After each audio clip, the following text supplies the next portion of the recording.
Grant raised his champagne glass on New Year's Eve, smirking as he poked at my supposed deepest wound.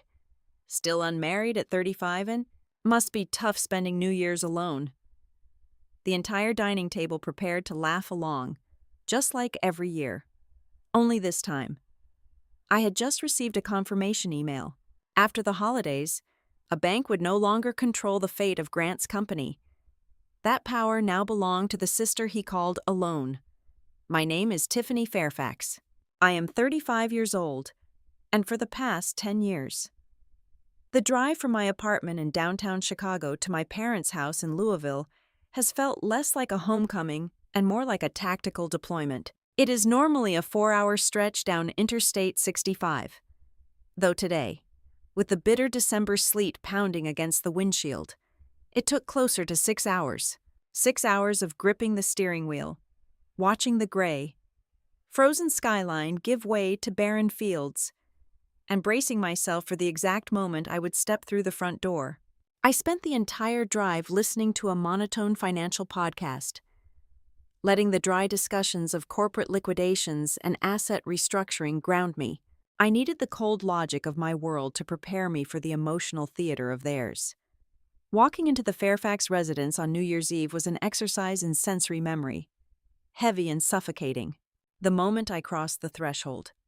The rich scent of roasted rosemary lamb and overly expensive pine candles hit me, desperately masking the quiet, persistent tension that always lived within the walls of this house. My mother, Eleanor, was already hovering in the foyer. Her smile was stretched tight across her face, vibrating with that frantic, forced cheerfulness she used as a shield against any potential unpleasantness. My father, Mitchell, was precisely where I expected him to be, deeply entrenched in his leather recliner in the den, nursing his second glass of neat bourbon, practicing his lifelong art of tactical evasion. And then there was Grant. My older brother stood in the center of the living room, holding court as he always did. At 38, Grant still carried the unearned, loud confidence of a high school quarterback who had never been told no. He wore a cashmere sweater that cost more than most people spent on a month of groceries. Holding a heavy crystal tumbler and laughing loudly at a joke he had probably just told himself. His wife, Lauren, stood a few paces behind him. She wore a lovely silk dress and an expression of quiet, hollow exhaustion that I was beginning to notice more and more these days. The evening progressed exactly as it had for the last 15 years. We moved into the dining room, sitting under the dim glow of the chandelier. The heavy silverware clinked against the fine bone china, and the conversation flowed strictly through the rigidly approved channels of Fairfax family discourse. Grant talked. Everyone else listened. He boasted extensively about his landscaping and outdoor living company, casually dropping fabricated metrics and exaggerated profit margins as if he were addressing a board of eager investors rather than his own parents. He spoke of his 2 beautiful daughters, his brand-new truck, and his supposedly expanding, untouchable empire.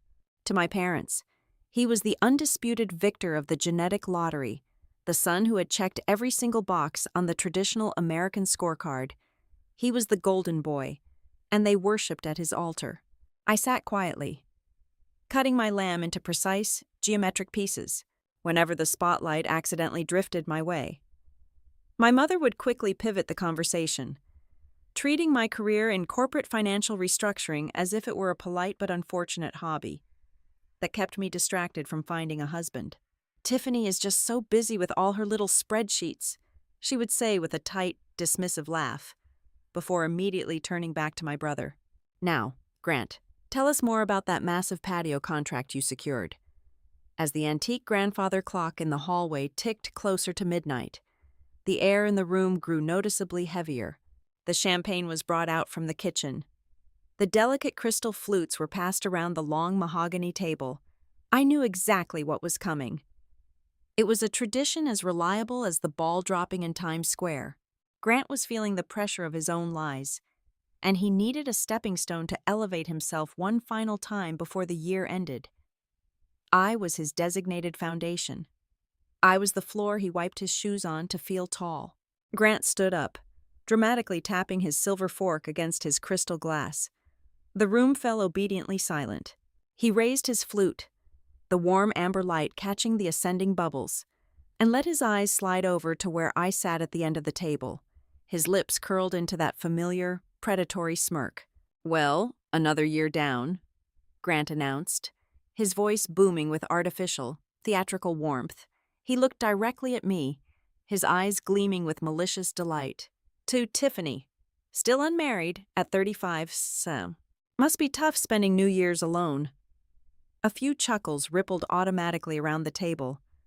My mother offered a nervous, high-pitched giggle, glancing around to make sure the tension would not escalate.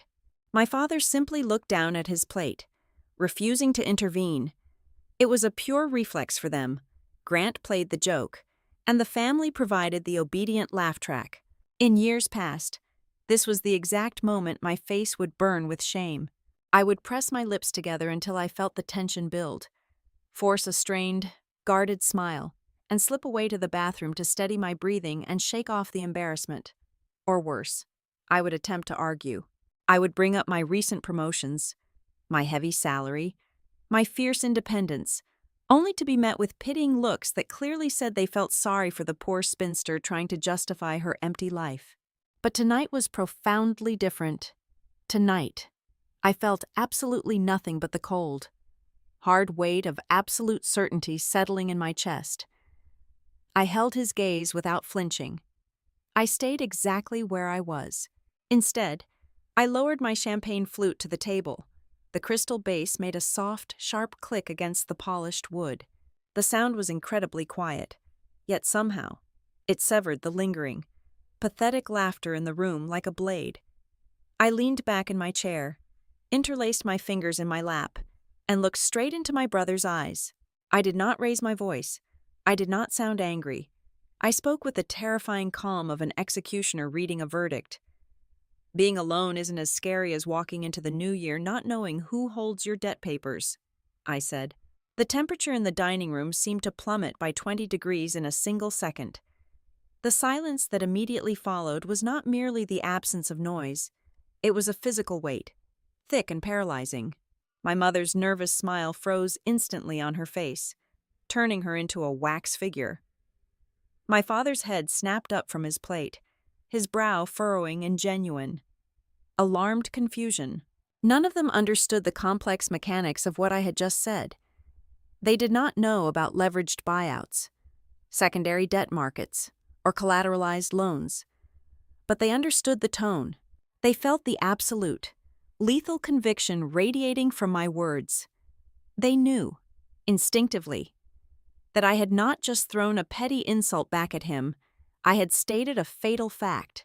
Grant's arrogant smirk faltered. He let out a harsh, abrasive scoff, an ugly, grating sound designed to quickly reassert his dominance over the table. "Wow, Tiff," Grant sneered, his voice a fraction higher and tighter than it had been a moment ago. "Trying to sound like some big Wall Street movie to save face that is just sad." He wanted them to think I was bluffing. He desperately needed me to back down and return to my role as the victim. But I watched his eyes. For half a second, the arrogant glaze completely cracked, revealing a frantic, scrambling terror writhing beneath the surface. His pupils dilated rapidly, his breath hitched for a microsecond. He did not know how I knew his secrets. But in that fleeting, beautiful instant, he realized that I did. The perfect facade was finally bleeding. I felt absolutely no need to explain myself further. I did not owe him a debate, and I certainly did not owe him the comfort of an argument. I reached calmly into the pocket of my tailored blazer, pulled out my phone, and woke the screen. The notification was sitting right there on the lock screen, glowing brightly in the dim room. It was an encrypted message from my partner at the firm, confirming the final transfer of the commercial paper. The transaction was 100% complete. The leverage was fully secured. I read the words, locked the screen, and slipped the phone back into my pocket, moving with the slow, deliberate grace of someone who had waited years for this exact fraction of time. I looked back at Grant, letting the silence stretch out and wrap around his throat. to understand why I could paralyze my golden boy brother with a single sentence. You have to look past this dining room. You have to rewind the clock and look at the rotten foundation of this family. You have to understand how the Fairfax household meticulously trained everyone to believe that the ultimate measure of a woman's value lies entirely in the weight of a wedding ring, rather than in the empire she builds with her own bare hands. Growing up in the Fairfax household, the rules were never explicitly written down, yet they were permanently etched into the very foundation of our daily lives. From the time we were children, Grant was the easily understood pride of the family. He possessed a loud, conventionally handsome charm and a reckless, natural athleticism that made him the golden boy of local baseball diamonds and high school football fields. He navigated the world with the unearned confidence of someone who knew the ground would always rise to meet his feet. When he broke a neighbor's window or failed a sophomore math class, he knew exactly how to deploy a crooked, apologetic smile that instantly melted adult anger into fond, helpless exasperation. "Boys will simply be boys," my mother would say with a forgiving sigh, affectionately brushing the hair out of his eyes as if his mistakes were merely endearing quirks. I was the exact opposite, a creature born of completely different architecture. I was quiet, deeply observant, and possessed a relentless, quiet discipline that made me virtually invisible within the chaotic orbit of my brother's life. I never broke windows. I never brought home a grade lower than an A, because I always did exactly what was required of me, and usually far more. I was immediately categorized as the child who required no attention. When Grant managed to score a passing grade on a history final after weeks of expensive tutoring, my parents took us out for a lavish steak dinner to celebrate his incredible milestone. When I was accepted into a prestigious university with a full academic scholarship, my father briefly patted me on the shoulder and stated that it was exactly what they expected from me. My accomplishments were never celebrated. They were merely processed as the natural baseline of my existence. I was not a person to be cheered. I was a utility to be relied upon. Eleanor and Mitchell Fairfax were not monsters, nor were they abusive in any loud, cinematic sense. Their cruelty was far more sophisticated because it was completely unintentional. They practiced a soft, insidious brand of favoritism, applied layer by layer, year after year, until it calcified into the absolute truth of our family dynamic. Grant was the protagonist of the Fairfax legacy. I was the supporting character whose primary function was to remain safely out of the spotlight so his brilliance could be fully appreciated. This dynamic seamlessly and dangerously transitioned into our adult lives. Grant followed the traditional American script with aggressive precision. He married his wife, Lauren, when he was only 24. They quickly bought a sprawling, predictably beautiful house in a wealthy suburb. They had two well-behaved daughters who looked perfect in matching holiday dresses. Grant launched a high-end landscaping and outdoor living company, a business model that my parents could easily digest, understand, and boast about to their country club friends. It was the quintessential, picture-perfect illusion of success. You could point to a customized stone fire pit he built and say, "My son made that." It was tangible. It was safe. It required no critical thinking to applaud. I, however, chose a path that required a translation manual my family had no interest in reading. I plunged into the brutal, complex world of forensic finance and corporate restructuring. I built my career walking into dying companies, tearing up the metaphorical floorboards, and finding out exactly who had been lying to the shareholders. My daily life consisted of tracking vanished assets, auditing fraudulent ledgers, and sitting across from desperate executives trying to hide millions of dollars in offshore shell corporations. It is a ruthless, shadow-filled world where sentimentality is a fatal flaw. I thrive in it because numbers do not possess the capacity to lie, unlike the fragile egos of the people who manipulate them. But you cannot take a photograph of a successfully negotiated bankruptcy settlement and put it on a Christmas card. Whenever I attempted to explain a complex asset recovery case during Sunday dinners in my 20s, my mother's eyes would instantly glaze over. She would offer a polite, Empty smile before inevitably and swiftly pivoting the conversation to ask Grant about his latest riding lawnmower purchase or the color palette of his newest patio project. Over time, I simply stopped trying to translate my universe for them. My silence was not born of shame or defeat. It was a highly calculated boundary. I realized early on that you cannot allow people to devalue the things they are intellectually unequipped to understand. Every holiday, every family gathering, instinctively devolved into an unspoken balancing act. The family unconsciously weaponized my presence to make Grant's superficial achievements shine brighter. They desperately needed me to be the cautionary tale. Grant had the beautiful wife, the manicured lawn, the matching holiday pajamas. I had a demanding career and an empty passenger seat in my car. In their eyes, my substantial financial independence, my quiet apartment overlooking the river, and my professional ruthlessness were merely tragic compensations for my fundamental failure to secure a husband. They looked at my life through a remarkably narrow keyhole, seeing only what was missing, entirely blind to the impenetrable fortress I had built around myself. The mantelpiece in my parents' home serves as a physical manifestation of this invisible hierarchy. It is crowded with expensive silver-framed photographs charting every minute detail of Grant's life.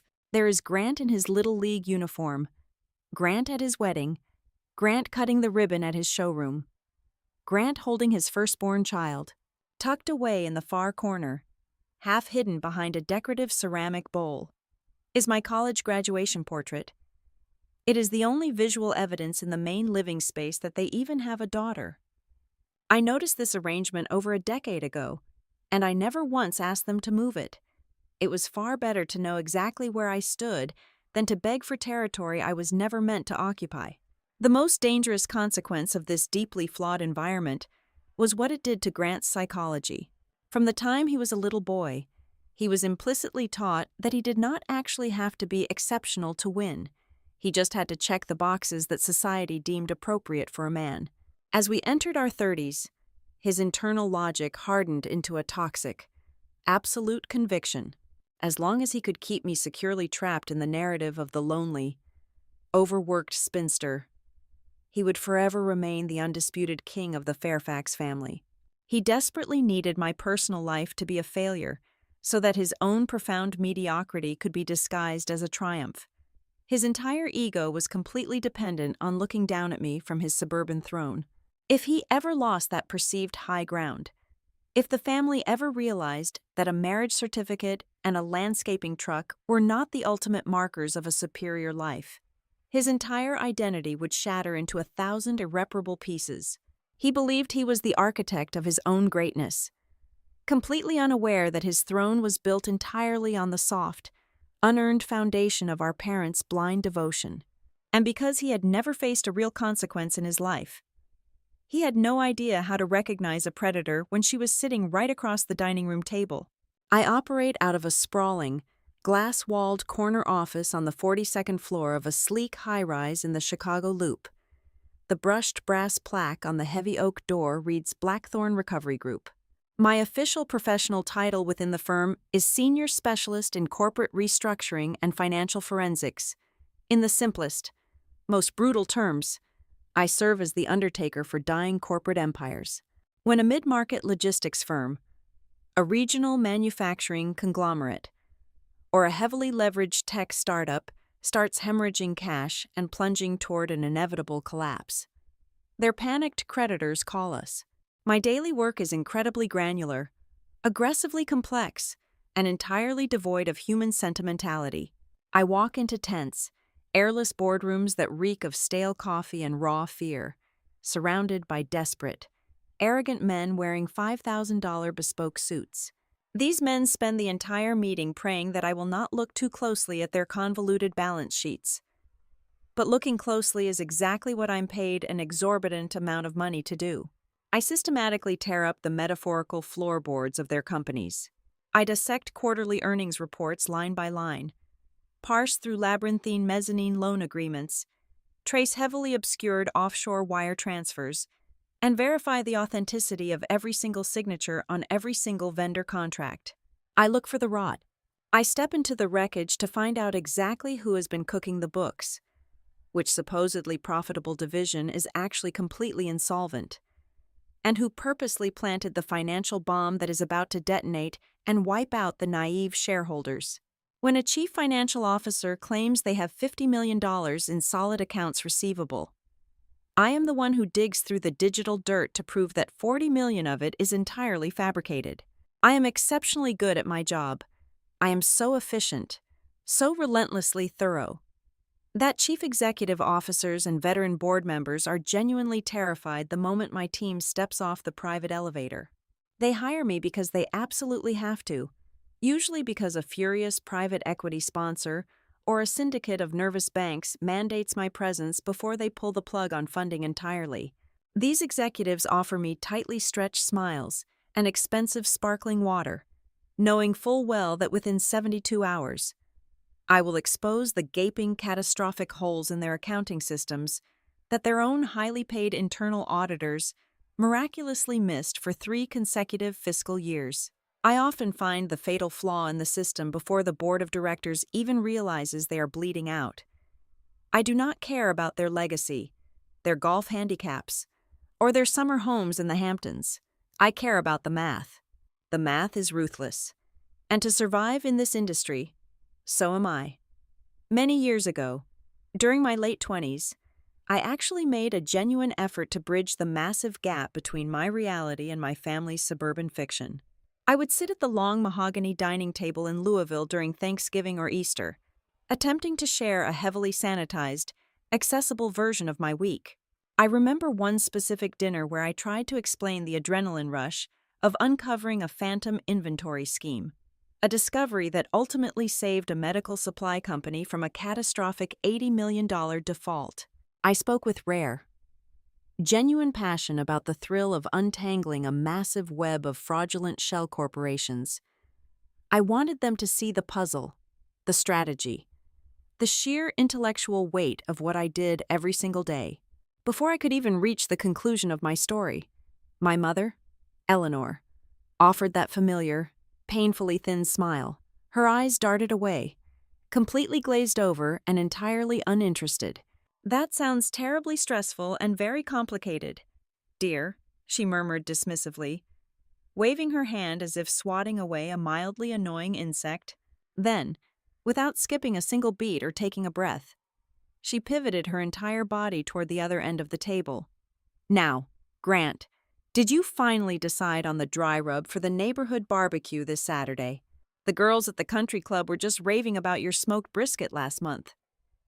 It only took a handful of those exact, humiliating interactions for me to completely and permanently shut down the pipeline of information. I did not retreat into silence out of embarrassment, and I certainly did not do it out of a sense of defeat. I retreated out of a profound, calculated sense of self-preservation. I realized a fundamental, undeniable truth about human nature that evening: people cannot demean, minimize, or contaminate what they are strictly forbidden from touching. By refusing to share my triumphs, my challenges, or the immense scale of my responsibilities, I systematically revoked my family's access to my authentic life. I built a massive invisible wall between Louisville and Chicago. In the vacuum of their understanding, I constructed a sanctuary. My life in Chicago is a meticulously curated ecosystem of intense discipline, profound comfort, and deep, quiet fulfillment. I own a spacious, modern condominium on the 35th floor. It features dark hardwood floors, minimalist leather furniture, and floor-to-ceiling windows that offer an unobstructed sweeping view of the Chicago River. My mornings begin precisely at 5 o'clock with a brutal, mind-clearing run along the freezing lakefront path, followed by a quiet hour reading the financial papers with a cup of black coffee in a kitchen I designed with my own money. I do not have a loud, chaotic house full of screaming children, but I have a small, fiercely loyal circle of friends who operate in similar high-pressure environments. We do not waste our time gossiping about suburban trivialities or complaining about lawn care. We debate market trends over $300 bottles of Cabernet Sauvignon. We spend long, restorative weekends skiing the slopes in Aspen or hiking the red rock trails of Sedona. I have an incredibly demanding professional schedule that requires me to be sharp, decisive, and fully present for 10 to 12 hours a day. My existence possesses a steady, thrumming, powerful rhythm that requires absolutely zero validation from the people I happen to share a bloodline with. I am entirely self-sufficient. I am whole. I am not secretly miserable because I do not have a husband. I do not cry myself to sleep because there is no diamond ring sitting on my left hand. What actually exhausts me, what drains the marrow from my bones every time I return to Kentucky, is the relentless, suffocating assumption by my family that my life is somehow a tragic failure. They insist on measuring my immense, vibrant universe using a microscopic, outdated ruler. They look at a woman who routinely commands boardrooms, controls massive flows of corporate capital, and dictates her own strict terms of existence, and all they possess the capacity to see is an empty space beside her on a living room sofa.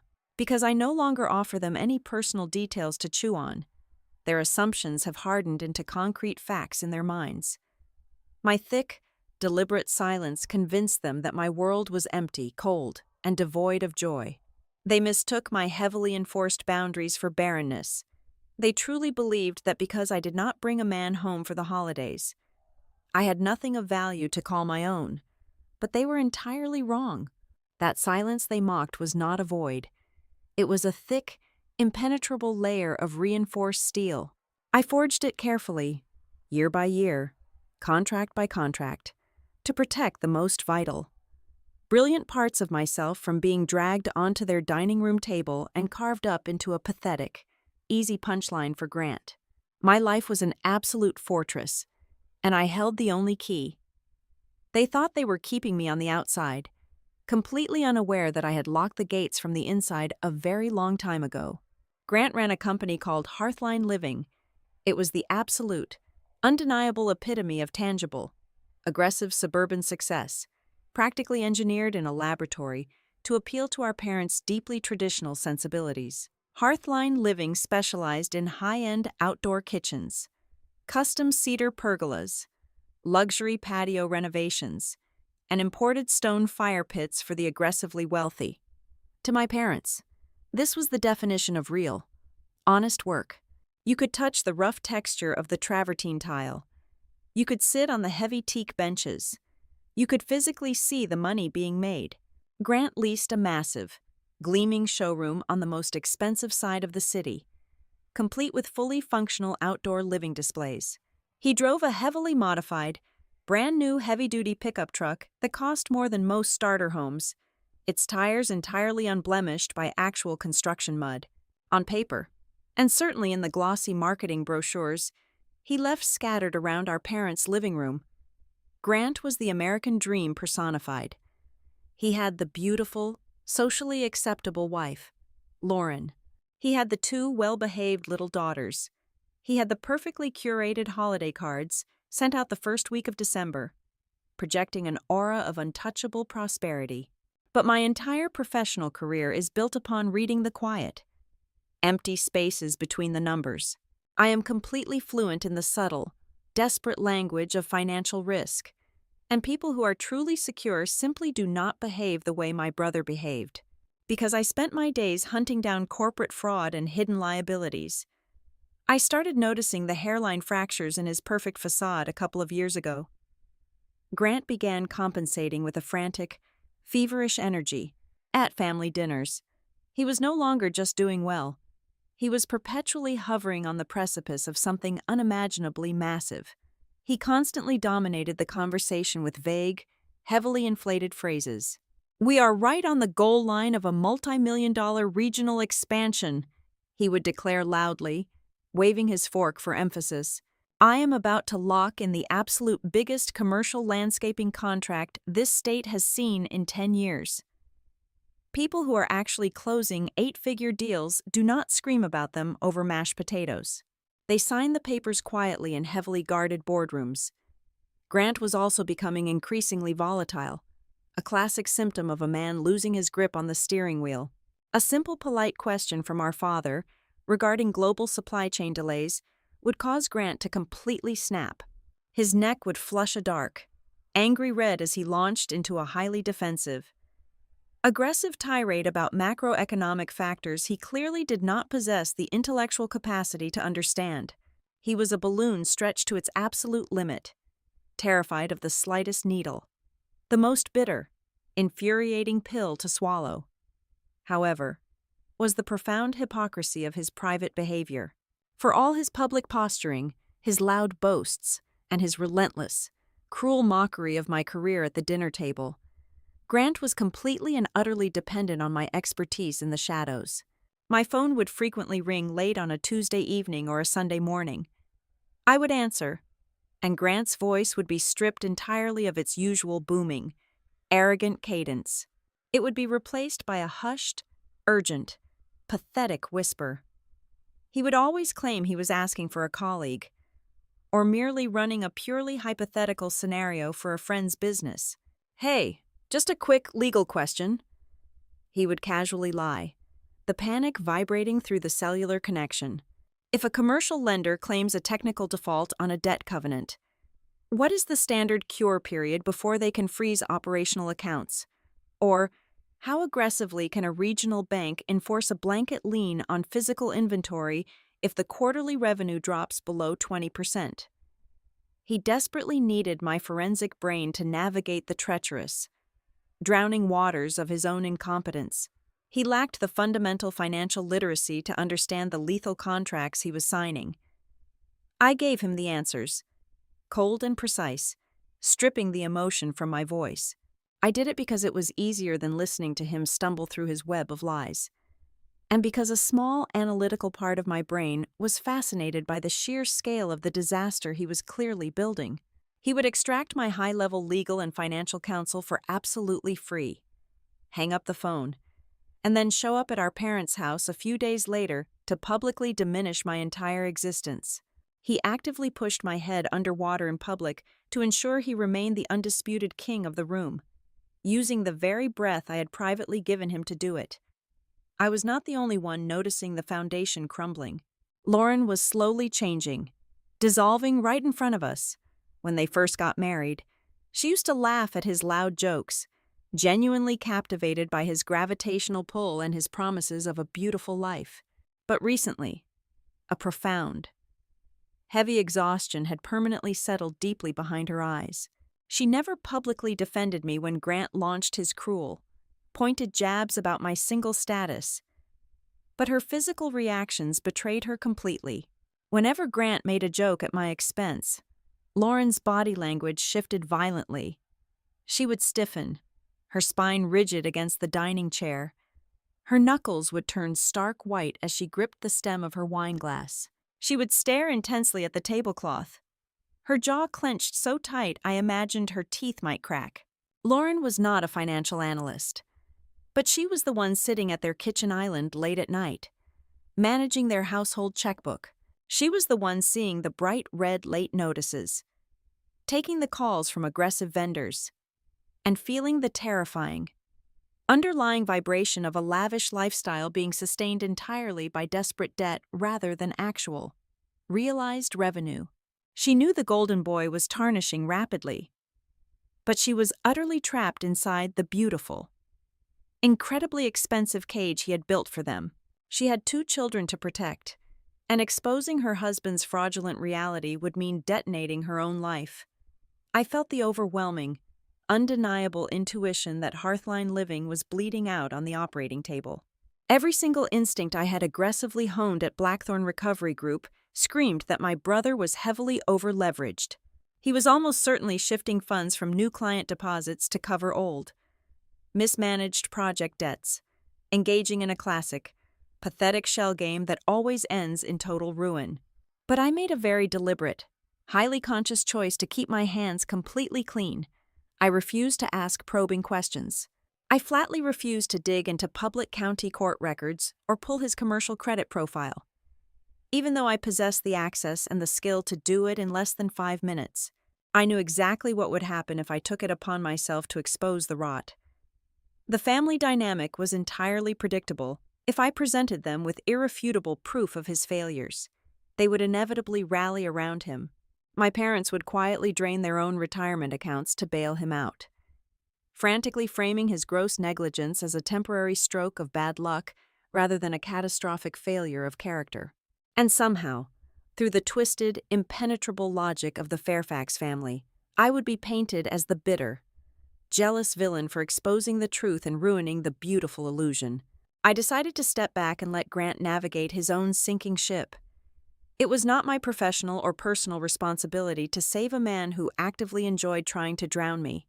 I assumed I could remain a passive, distant observer of his eventual, spectacular downfall.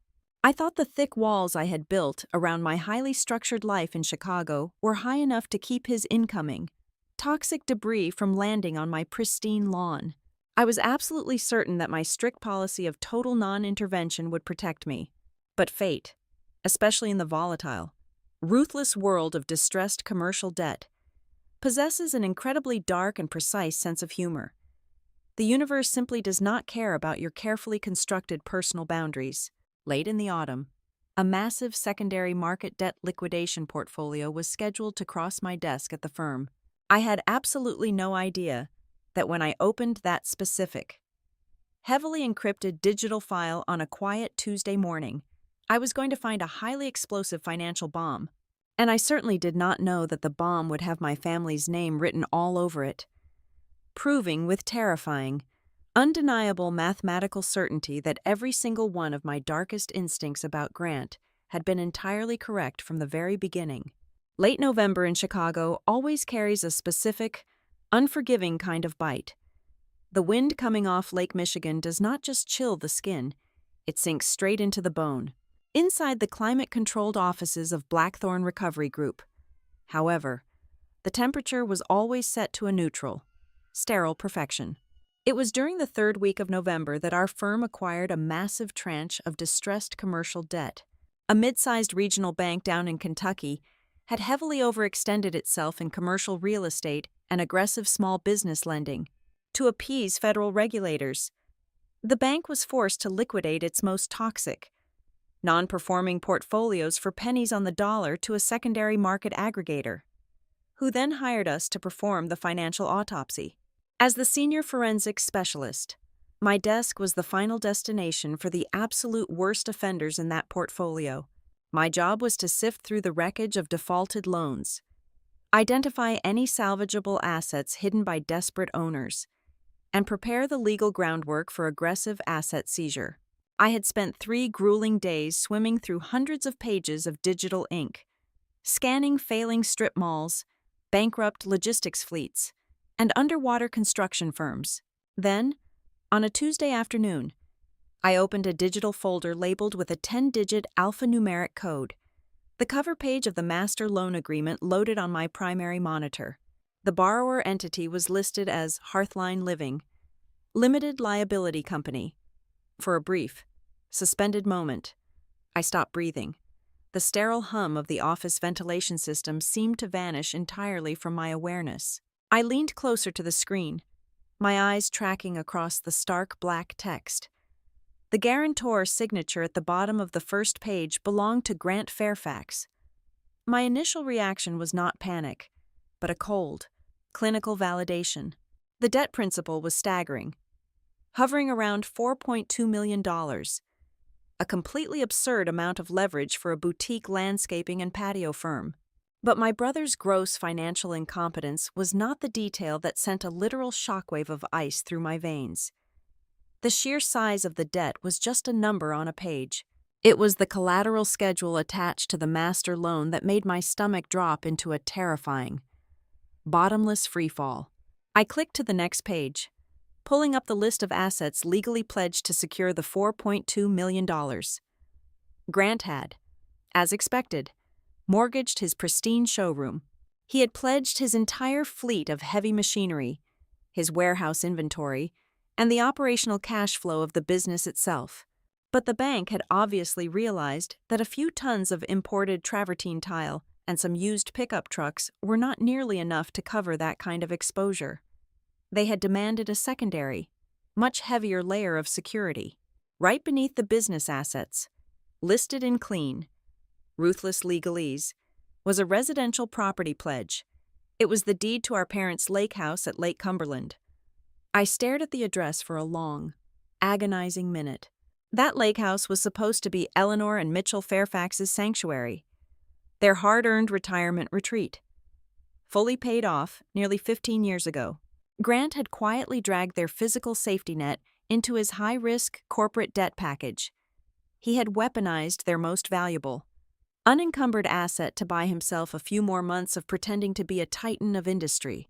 My fingers flew across the keyboard as I dug deeper into the appendices and financial disclosures. It rapidly grew much worse. Attached to the residential pledge was a liquidity covenant to satisfy the bank's demand for accessible cash reserves. Grant had pledged an investment account. I recognized the routing numbers immediately. It was the memorial trust fund our grandmother had set up decades ago. A conservative, low-yield safety net meant to generate emergency cash for the family. Grant had drained its liquidity, using it as a short-term cash cushion to artificially inflate Hearthline Living's balance sheet for the underwriters.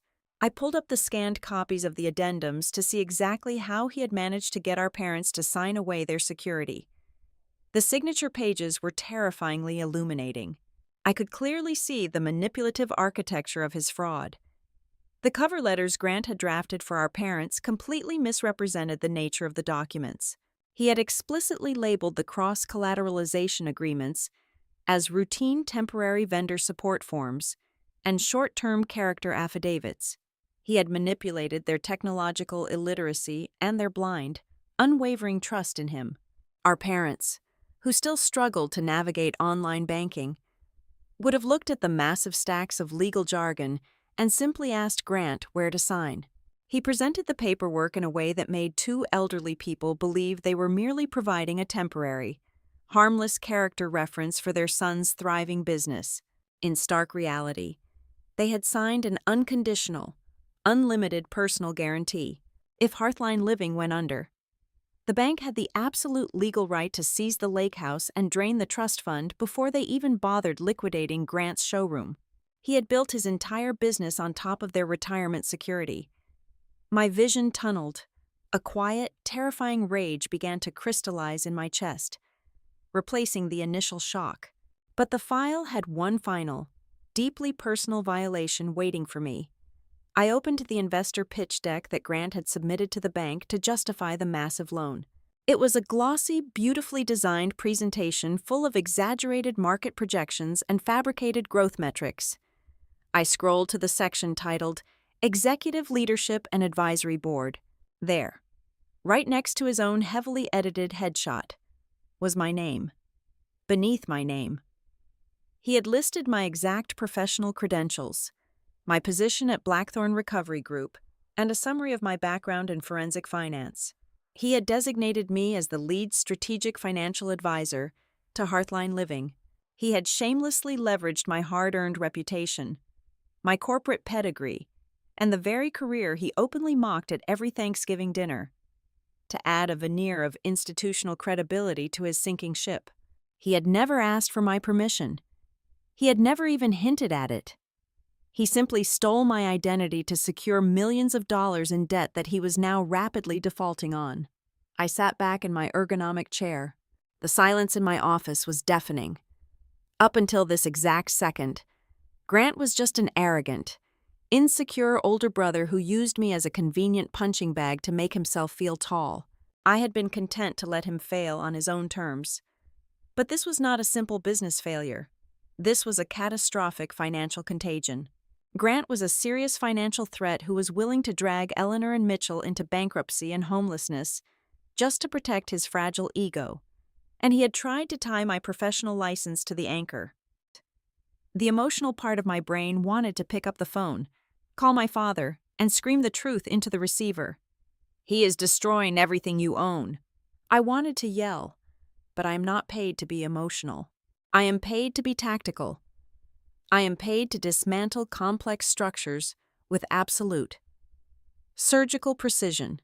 If I warned them now, Grant would spin a web of lies, paint me as the jealous sister trying to sabotage his business, and convince them to willingly give up even more to save him.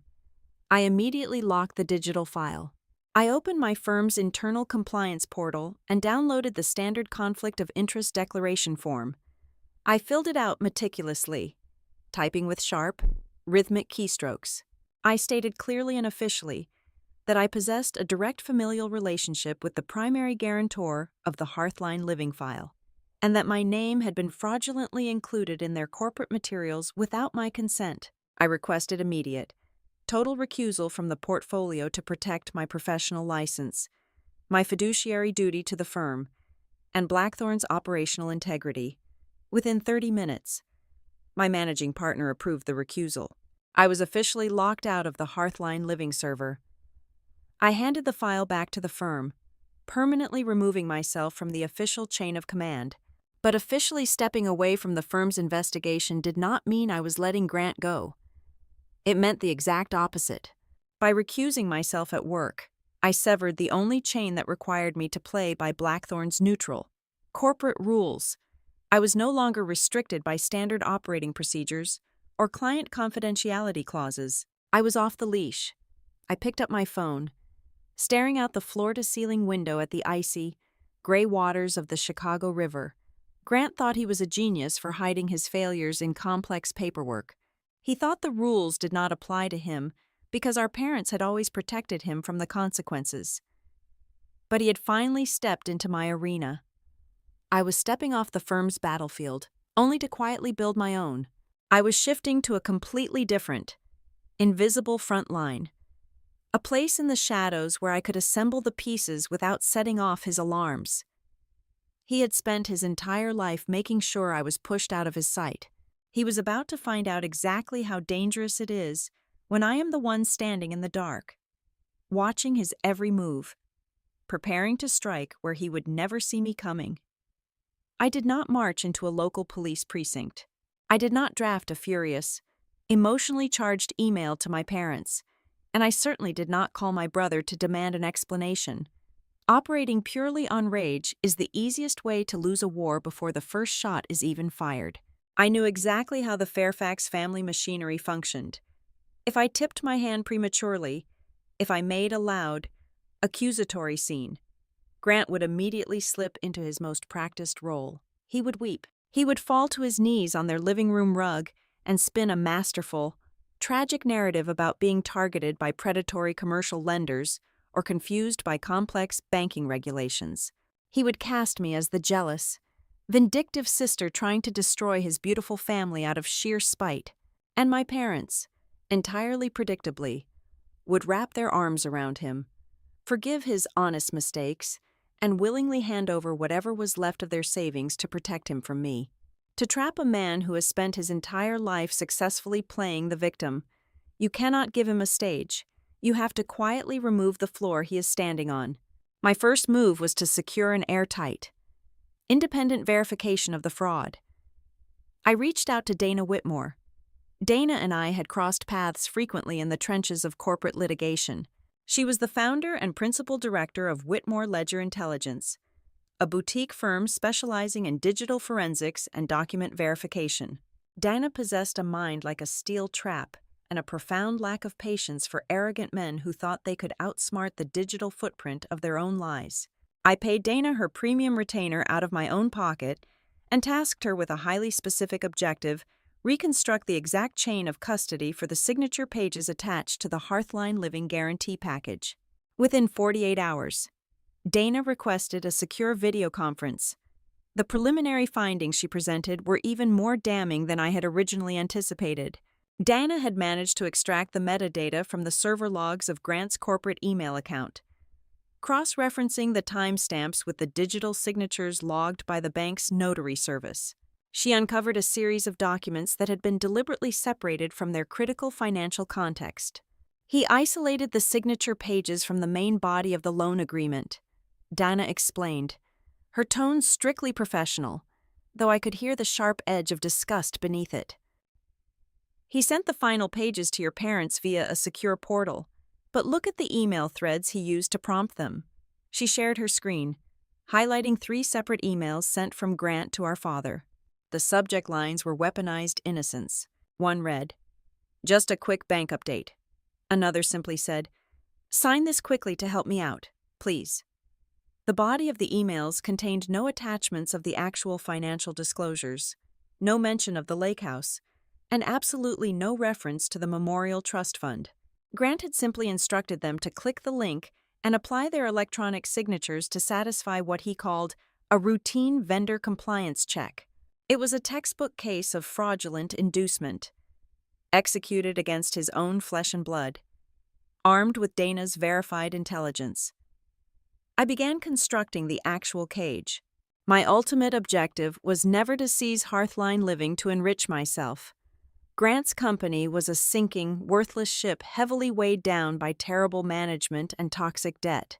I did not want his showroom, and I did not care about his landscaping contracts. My one single, unshakable goal was to legally detach my parents' physical assets from the blast radius of the bomb he had planted under their feet. To do that, I needed to own the debt itself. I quietly reached out to a trusted, silent investment partner in New York, a man who specialized in anonymous capital deployment. Together, we pooled a significant amount of liquid capital and established a brand new, legally pristine entity named Ashwell Holdings. We registered the holding company in Delaware, utilizing layers of corporate privacy shields to ensure my name would never appear on any public registry or initial ownership document. Ashwell Holdings was clean, heavily funded, and perfectly positioned to step into the secondary debt market when the regional bank inevitably bundled Grant's non-performing commercial paper and auctioned it off to clear their ledgers. Ashwell Holdings would be waiting in the shadows, fully prepared to purchase the controlling interest in the debt package. While I was meticulously laying the legal groundwork for Ashwell Holdings, a completely unexpected variable introduced itself into the equation. It happened on a cold, rainy Tuesday evening in early December. My personal cell phone vibrated on the marble counter of my kitchen island. The caller identification displayed an unknown number from a local Chicago area code, which usually indicated a spam call. I answered cautiously. "Tiffany." The voice was faint, trembling slightly, and entirely stripped of its usual polished, suburban cheer. It took me a fraction of a second to recognize it. It was Lauren. "Lauren," I replied, keeping my voice perfectly level. "Are you all right?" She let out a harsh, bitter exhale that sounded suspiciously like a suppressed sob. For several years, Lauren and I had maintained a polite, distant perimeter around each other. She had always chosen the path of least resistance, quietly tolerating her husband's cruelty toward me to maintain the peace in her own home. But the woman speaking to me now sounded hollowed out, pushed past the absolute limit of her endurance. "I am using a prepaid phone," Lauren said quickly, her words rushing together in a panicked stream. "I cannot talk for long. He thinks I am at the grocery store. I just need to send you something. I need you to look at it." Before I could ask for clarification, the line went dead. 10 seconds later, a heavily encrypted message arrived on my phone containing a zipped folder of digital screenshots. I opened the files. They were captures of text message conversations between Grant and his primary material supplier, dating back more than 6 months prior to the finalization of the bank loan. In these exchanges, Grant openly admitted that Hearthline Living was completely insolvent. He frantically begged the supplier to delay cashing a series of substantial checks, explicitly stating that he lacked the operational cash flow to cover the payroll for the upcoming month. He had known the business was collapsing half a year before he used our parents' assets to keep it alive. Lauren sent one final text message to the prepaid number. "I am not doing this to hurt him. I am doing this because I cannot let my 2 girls grow up in a house built on a foundation of total panic and lies. Please do whatever you have to do." I stared at the glowing screen of my phone, feeling a profound, heavy respect for my sister-in-law. Lauren had finally realized that protecting her daughters meant stepping out of Grant's sinking orbit. She knew that if his fraudulent empire violently exploded in a public, uncontrolled bankruptcy, the collateral damage would shatter her children's future.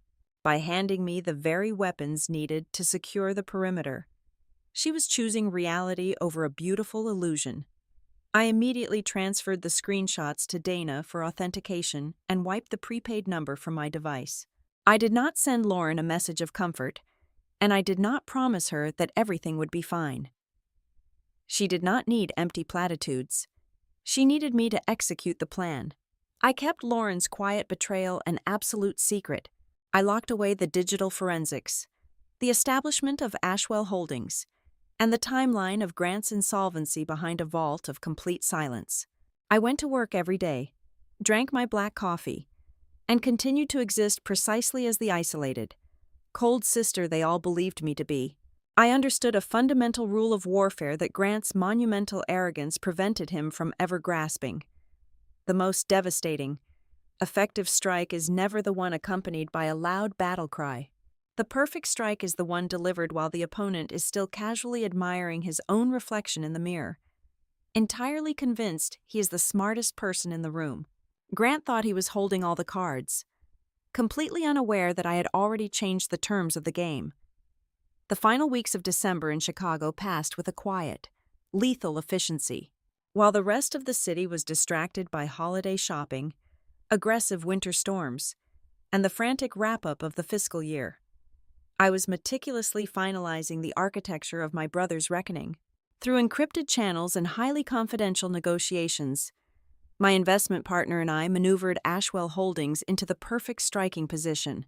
The regional bank down in Kentucky was desperate to clean the toxic commercial paper off their books before the regulatory audits hit in January. We leveraged that desperation perfectly. By the third week of the month, Ashwell Holdings had successfully acquired the controlling interest in the Hearthline Living debt portfolio for pennies on the dollar. But owning the debt was only the first half of the equation. The immediate priority was neutralizing the collateral damage. I drafted a highly complex, unilateral standstill agreement and attached it to the newly acquired portfolio. This specific legal mechanism acted as an invisible, impenetrable shield around my parents' physical assets. It explicitly mandated a temporary, unconditional freeze on any foreclosure proceedings, asset seizures, or lien enforcements directed at the residential property located at Lake Cumberland, as well as the Memorial Trust Fund.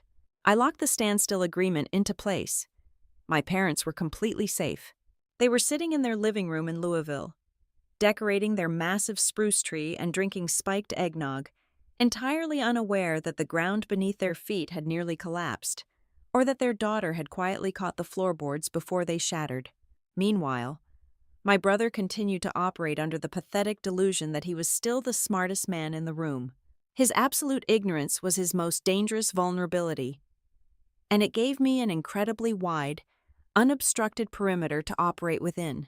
During our mandatory Sunday evening family video calls, Grant maintained his aggressive, booming facade. He would lean back in his expensive leather home office chair, swirling a glass of expensive bourbon, and deliberately steer the conversation toward his favorite target. So, any promising dates lined up for the company holiday party? Or are you just going to take a spreadsheet as your +1 again? Grant would ask, his voice dripping with that manufactured, condescending suburban concern. My mother would inevitably offer her standard, nervous laugh, eager to avoid any real friction. Grant would press further, emboldened by the lack of resistance. You know, men generally prefer a woman who knows how to leave the office at a reasonable hour. Being too intense, too obsessed with the job, it is just intimidating. It is incredibly hard to keep a man around when you're always trying to prove you are the toughest guy in the room. I never argued. I never defended my lifestyle. I simply offered a thin, polite smile and allowed him to fill the silence with his own arrogance. The more he underestimated me, the more he talked, the less he looked at the massive shadow creeping up behind him. He was entirely wrong about my life being empty. Of course, my reality in Chicago was rich, textured, and deeply fulfilling, largely due to the quiet presence of Miles Arden. Miles was a senior structural architect at a firm located just 3 blocks away from the Blackthorn building. We had met over a year ago, seeking refuge from a torrential rainstorm under the awning of a quiet Italian coffee shop. He was a man defined by clean lines, quiet strength, and a profound appreciation for stability. Miles was not a trophy I needed to display, nor was he a weapon to be used in a family dispute. He possessed a demanding career of his own, and he implicitly understood the heavy, exhausting toll of my profession.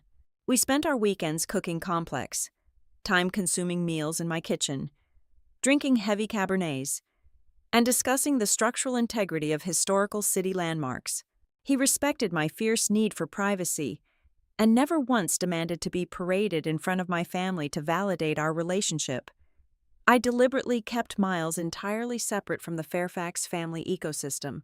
I refused to drag him down to Louisville for the holidays. I had absolutely no desire to offer up my private, hard-earned happiness on a silver platter for my parents to politely scrutinize, or for Grant to inevitably tear apart like a rabid dog searching for a vulnerability. My relationship was not a dessert to be served at their dining room table simply to prove my fundamental worth as a woman.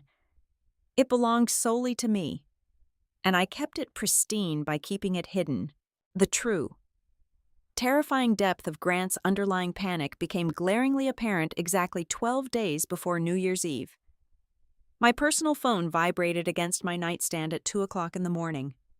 I woke instantly, my mind clear. The caller identification displayed Grant's number. I answered the call, keeping my breathing slow and measured. "Tiffany," Grant rasped. His voice was incredibly thin, ragged, and completely stripped of its usual booming bravado. He sounded like a man who had just run 10 miles and realized he was heading in the wrong direction. "It is 2 in the morning, Grant," I replied, my tone flat and purely clinical. "What is the emergency?" "No emergency," he lied quickly, though I could hear the sharp, shallow intakes of his breath. "Just a hypothetical legal question. A friend of mine is dealing with a hostile lender. If a commercial bank officially rejects a debt restructuring proposal, what is the exact, standard legal procedure for an emergency forbearance? How many days, legally speaking, do you actually have before they start sending receivers to the physical property to change the locks?" He was drowning, and he did not even realize he was asking the one person who already understood exactly how deep the water was. I gave him the sterile, factual timeline required by state law, meticulously keeping any trace of emotion, judgment, or recognition out of my voice. I explained the notification periods and the rapid acceleration clauses. He muttered a hasty, panicked thank you and immediately terminated the connection. Less than 14 hours later, during a brief afternoon group call with our parents to finalize the holiday menu, Grant was miraculously back to his old tricks. "I will make sure to bring the really good champagne," he boasted loudly, his face pixelated on my laptop screen. "Maybe Tiffany will actually have something to toast to this year, besides another corporate bonus. A girl can always hope for a miracle, right?" That was the precise, defining moment the final piece of the psychological puzzle snapped firmly into place in my mind. I watched his face carefully, observing the frantic, desperate energy radiating from his forced smile. Grant did not mock me because he felt powerful. He did not belittle my life because he genuinely believed he was superior.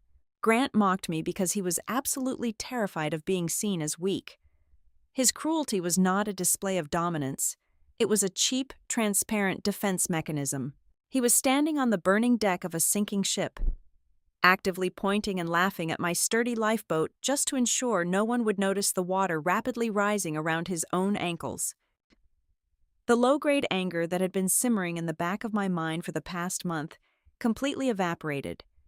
It was instantly replaced by a cold, clinical, and absolute anticipation. The chessboard was perfectly set. The legal documents transferring the power of ruin into my hands were securely locked in the digital vault of Ashwell Holdings. The protective standstill agreement shielding my parents was fully active. My emotional perimeter was fortified, and my conscience was completely clear. I did not need to launch an offensive attack. I did not need to scream, or threaten, or wave my accomplishments in his face. I simply needed to pack my bags, drive down the interstate to Louisville, sit quietly at the formal dining room table, and wait patiently. I was fully prepared on every conceivable level. All I had to do was wait for my older brother to choose the exact, catastrophic moment to humiliate himself in front of the only audience he had ever truly cared about. The New Year's Eve dinner progressed exactly according to the established script for everyone else sitting at the mahogany table. But for me, this was the precise, calculated moment I had chosen weeks in advance. Grant was vibrating with a manic, highly destructive energy. He had spent the entire afternoon dodging phone calls from a furious primary investor who was finally demanding a transparent look at the operational cash flow. His commercial paper was maturing in less than 72 hours, and he possessed absolutely zero liquidity to cover the principal. He was a cornered, desperate animal, suffocating under the weight of his own fraudulent empire. To survive the psychological pressure of the evening, he desperately needed an easy, familiar target. He needed to reassert his dominance and prove to himself that he was still the untouchable king of the Fairfax family. After he raised his crystal glass and delivered his cruel, practiced mockery about my unmarried status at 35, the room responded exactly as he expected. The family offered their standard, reflexive laughter, a pathetic chorus of enablers validating his cruelty. But the laughter died a sudden, violent death when I lowered my glass and looked directly into his eyes. I did not raise my voice, and I did not allow a single trace of emotion to bleed into my expression. I simply delivered the reality of his situation with a chilling, absolute calm. You should worry about who has the right to call your dead on Tuesday morning before you worry about my night, I said. The words landed on the dining table like a live grenade. I did not explain the mechanics of the secondary debt market. I did not mention Ashwell Holdings, the liquidity covenants, or the fraudulent signatures. I simply offered him a single, terrifying sentence, perfectly designed to crack the foundation of his entire reality. Grant reacted like a man who had just heard terrible news and refused to believe it. He aggressively barked a harsh, abrasive laugh, attempting to brush my words off as an empty, pathetic threat from a jealous sister. "What on earth are you talking about? Tiffany," he snapped, his voice a fraction too loud. Lacking its usual smooth resonance, he looked around the table, desperately seeking his usual backup. "Are you trying to sound like some big corporate raider to impress mom and dad? That is just sad. You have absolutely no idea how real business actually works." But Lauren did not laugh. Lauren dropped her heavy silver fork. It struck her porcelain plate with a sharp, echoing clatter that made my mother flinch. The color completely vanished from Lauren's face, leaving her skin a stark, ashen white. She did not look at her husband for reassurance. She stared directly across the table at me, her chest rising and falling rapidly, because she had seen the late notices, and because she had secretly sent me the digital evidence of his insolvency. She understood exactly what my sentence meant. She recognized that the reckoning had finally arrived. The most profound shift in the room, however, belonged to my father. Mitchell Fairfax slowly lowered his wine glass to the table, completely ignoring Grant's frantic attempts to steer the conversation back to safe waters. For the very first time in my entire adult life, my father looked at me with an expression that was completely devoid of his usual dismissive confusion. He looked from my relaxed, unbothered posture to Grant's deeply flushed, sweating face. My father was not a financial expert, but he was a man who understood the primal language of fear. He saw the naked, unadulterated terror violently flashing behind Grant's arrogant eyes. In that heavy, suspended moment, my father began to sense a terrifying possibility. He began to realize that the family narrative was entirely wrong, and that he might have spent his entire life protecting the predator while entirely ignoring the protector. I did not stay to watch Grant scramble to rebuild his shattered ego. I did not wait for my mother to frantically attempt to change the subject to the dessert menu. I calmly folded my linen napkin and placed it neatly beside my plate. It was only 10 o'clock in the evening, 2 full hours before the new year would officially begin. "I am going to head out," I announced, standing up from my chair with deliberate grace. I looked at my parents, offering a polite, emotionally distant nod. I wish you both a very peaceful new year. My mother stammered, half rising from her seat, her face pale with sudden anxiety. Tiffany, please do not be dramatic. You cannot leave right now. Grant was only making a silly joke. Sit down and let us have some pie. It is not a joke, Mom, I replied softly, ensuring my tone remained perfectly even and completely unyielding. And I am not being dramatic. I am simply finished. I turned my back on the silent room, walked into the hallway, and retrieved my heavy wool coat from the closet. I walked out the front door without looking back. The freezing December air hit my face, crisp and entirely refreshing. I got into my car and started the engine, leaving the heavy, suffocating atmosphere of the Fairfax household in my rearview mirror long before the clock struck midnight. I did not make the grueling drive back to Chicago. Instead, I checked into a quiet, luxury hotel in downtown Louisville. I poured a glass of sparkling water, sat in a comfortable armchair by the window overlooking the scattered city lights, and placed my phone on the desk. At exactly 45 minutes past midnight, the screen illuminated. Grant was calling. I watched the phone vibrate across the polished wood until the call went to voicemail. 3 minutes later, he called again. Then again. Over the next 2 hours, he left a series of frantic, wildly escalating voicemails, perfectly documenting his rapid psychological collapse in real time. I played the first message. His voice was thick with manufactured outrage and aggressive, hollow posturing.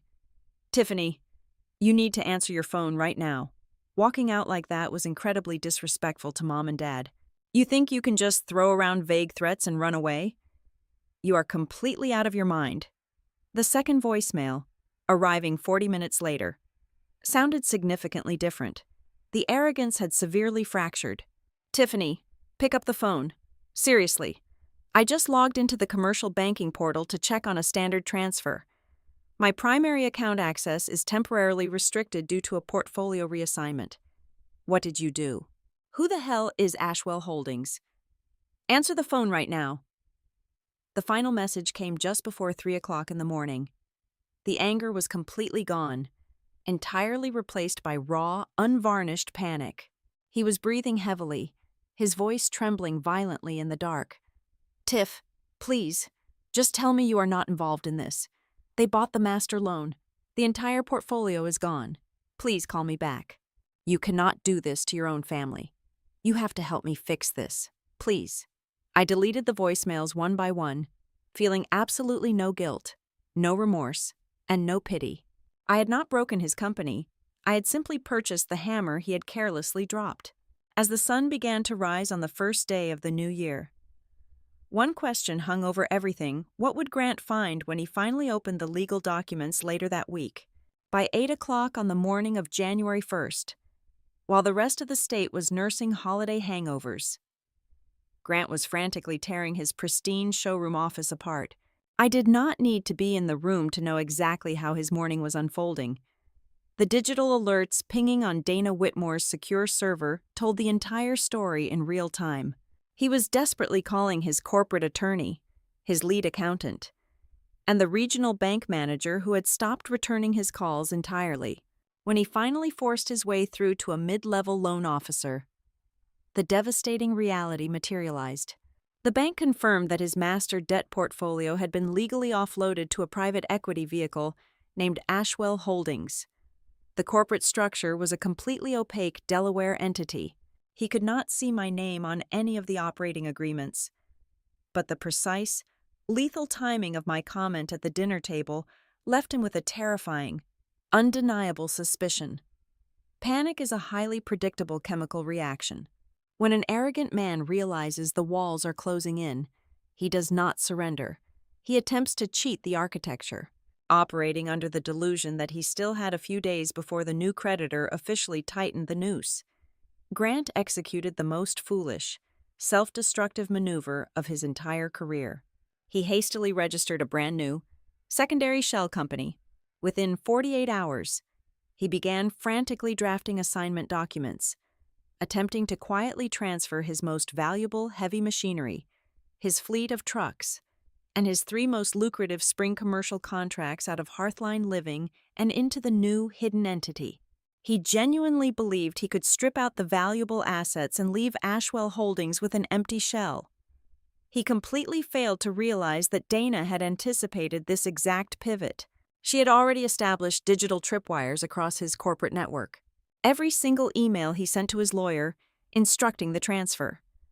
Every digital signature he applied to the new vehicle titles. And every frantic wire transfer attempt was instantly recorded, time-stamped, and securely archived on our end. He thought he was executing a brilliant escape. In reality, he was meticulously documenting his own fraudulent conveyance. He was willfully moving secured assets while fully aware of his imminent default. A move that instantly upgraded his situation from a messy civil bankruptcy to a severe criminal liability. He was building the record against himself in real time. Realizing he could not outrun the relentless legal machinery closing in on his business, Grant reverted to his oldest, most reliable strategy. He ran directly to our parents, on the 3rd day of the new year. My father called me. His voice was incredibly strained, hollowed out by a sudden, intense exhaustion. He asked me to come to the house immediately. When I walked through the front door of the Louisville residence, the atmosphere was suffocating. Grant was pacing the living room rug, his eyes bloodshot, his designer shirt wrinkled and stained with nervous sweat. He immediately launched into a hysterical theatrical performance. "Tell them what you are doing," Grant shouted, pointing a shaking finger at me as I stood calmly in the foyer. "Tell them how you used your corporate connections to buy my debt, so you could steal my company. She is a corporate raider. Dad, she is trying to completely bankrupt me and leave your granddaughters out on the street just because she is jealous of my family. You have to make her stop." My mother was weeping softly on the sofa, clutching a throw pillow to her chest. My father looked at me, a desperate plea for denial written across his aging face. They wanted me to say it was a misunderstanding. They wanted the comfortable illusion back. I did not raise my voice. I did not defend my character. I simply opened my leather briefcase, retrieved a thick, professionally bound document, and dropped it onto the heavy oak coffee table. It landed with a loud, definitive thud. "I do not want your failing company. Grant," I said, my voice dropping the temperature of the room. "Hearthline Living is completely insolvent. It has been bleeding cash for over 6 months. I bought your debt for one specific reason, and it had absolutely nothing to do with you." I looked at my parents. "Turn to the 3rd page." My father reached out with trembling hands, put on his reading glasses, and opened the file. I watched his eyes track across the legal text. "That is a legally binding standstill agreement," I explained quietly. When Grant took out his $4 million commercial loan, he did not just pledge his business equipment. He cross-collateralized the debt. He pledged the deed to your lake house at Lake Cumberland, and he pledged the entirety of Grandmother's Memorial Trust Fund. If the bank had maintained control of that debt on Tuesday morning, they would have initiated immediate foreclosure on your property to cover his massive deficit. Ashwell Holdings is my entity. I bought the debt specifically to place an unconditional, permanent legal shield around your home and your retirement money. I did not come here to ruin him. I came here to stop him from ruining you." The silence that followed was absolute. My mother stopped crying, her breath catching in her throat. My father stared at Grant, his face draining of all color. "That is a lie," Grant screamed, his voice cracking violently. He was cornered, lashing out blindly. They knew exactly what they were signing. The bank required standard guarantor support. I explained it to them. "She is twisting the paperwork to make me look like a criminal," before my father could even formulate a response. The front door clicked open. Lauren stepped into the foyer. She wore a heavy winter coat, her face devoid of makeup, her expression entirely stripped of the fearful exhaustion that had defined her for years. She held a sleek digital tablet in her hands. She walked directly past her husband without even looking at him. She placed the tablet on the coffee table right next to my legal documents and pressed play. "I refuse to let you lie to them anymore, Grant," Lauren said, her voice shaking but remarkably clear. "I will not let my daughters grow up thinking this is what a man is supposed to be." The video playing on the screen was captured by the motion-activated camera mounted on my parents' front porch, dated 6 months prior. The audio was crystal clear. It showed Grant standing on the welcome mat, holding a thick clipboard. My father opened the door, looking happy to see his son. "Hey, Dad. Sorry to interrupt your afternoon," the digital version of Grant said on the recording, his tone light and breezy. "I have the girls waiting in the running car, so we have to be super quick. The bank just needs a routine character affidavit and a temporary vendor support signature for my new supplier account. Just sign the back 2 pages here and here. Do not even worry about reading the boilerplate jargon. It is just standard corporate nonsense." My father on the video nodded trustingly, took the pen, and signed away his entire life savings without turning a single page. Grant stared at the glowing tablet screen, his mouth opening and closing silently. The absolute, irrefutable proof of his profound betrayal hung in the air, completely destroying the last remaining fragments of his golden boy persona. My mother buried her face in her hands, letting out a devastated, broken sob. My father slowly took off his reading glasses, looking at his son as if he were staring at a complete stranger who had broken into his home. Grant had finally run out of runway. There were no more lies to spin, no more fake metrics to boast about, and no more family members left to sacrifice on the altar of his ego. "Your primary investors and the remaining subordinate lenders have demanded an emergency restructuring meeting," I told Grant, breaking the heavy silence. "It is scheduled for 10 o'clock on Tuesday morning at your showroom. As the majority debt holder, I will be attending." I picked up my briefcase, the click of the brass locks sounding like a final verdict in the quiet room. I did not look back as I walked out the door. When I stepped into that boardroom on Tuesday, it would be the first time in my entire life I entered a room with him not as the convenient punchline to his arrogant jokes, but as the absolute architect of his reality.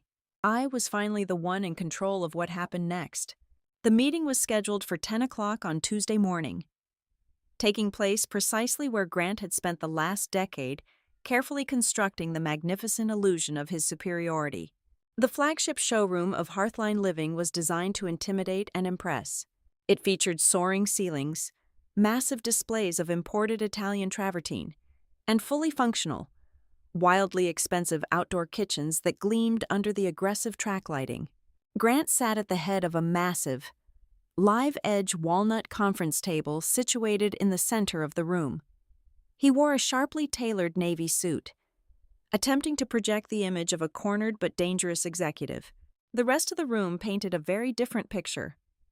My parents sat tightly together on a leather sofa against the far wall, looking significantly older and more fragile than they had just days prior. Lauren sat at the opposite end of the long table, her posture rigid, her eyes completely devoid of the deferential warmth she used to offer her husband. 2 representatives from the primary investment group sat to Grant's left, their faces locked in expressions of stony, hostile impatience. Grant's corporate defense attorney sat to his right, furiously reviewing a stack of disorganized printed emails and sweating profusely despite the heavy air conditioning. I arrived at exactly 10 o'clock. I did not slam the heavy glass doors. I did not make a grand, theatrical entrance. I simply walked into the room wearing a sharp, tailored charcoal suit, carrying a single black leather briefcase. The ambient chatter from the investor representatives died instantly. I walked directly to the center of the table. I placed the thick, legally bound master file on the polished wood and slid it firmly toward the center. "Good morning," I said, my voice cutting through the heavy, suffocating air with absolute clarity. "For the official record of this restructuring meeting, I am formally confirming that Ashwell Holdings, LLC, has fully acquired the $4.2 million distressed commercial debt portfolio previously held by your regional lender. I am the sole managing director of Ashwell Holdings. I legally hold the paper on this entire facility, and I possess the unilateral authority to dictate the terms of its resolution. Grant slammed both of his hands onto the table, his chair scraping violently against the polished concrete floor. "This is completely illegal," he shouted, his voice echoing sharply off the stone displays. "She is my sister. This is a massive conflict of interest. She bought this debt out of pure spite to destroy my company. And I am not going to sit here and let her orchestrate a hostile takeover just to settle a pathetic childhood grudge." "Sit down, Grant," the lead investor commanded sharply, his voice carrying the heavy, brutal weight of a man who was fully prepared to authorize a complete liquidation. He did not even look at my brother. His eyes were fixed entirely on me. "Ms. Fairfax, you control the debt. We control the remaining equity. What exactly is your play here?" "My play is remarkably simple," I replied, ignoring Grant completely and addressing the room. "I did not spend my own capital to acquire this debt because I harbor any desire to own a failing, deeply insolvent patio design firm. Your equity is completely worthless, and this company is going to fail regardless of what happens today. I purchased this portfolio for one single, non-negotiable reason to extract the fraudulent collateral my brother illegally attached to the master loan." The first shockwave hit the room. The investor frowned, leaning forward. "What fraudulent collateral?" I opened the folder. Grant did not just pledge his physical inventory. He cross-collateralized the debt using my parents' fully paid residential property and a private family memorial trust fund. He secured those signatures by explicitly lying to them about the nature of the documents, verbally categorizing an unlimited personal guarantee as a temporary vendor reference.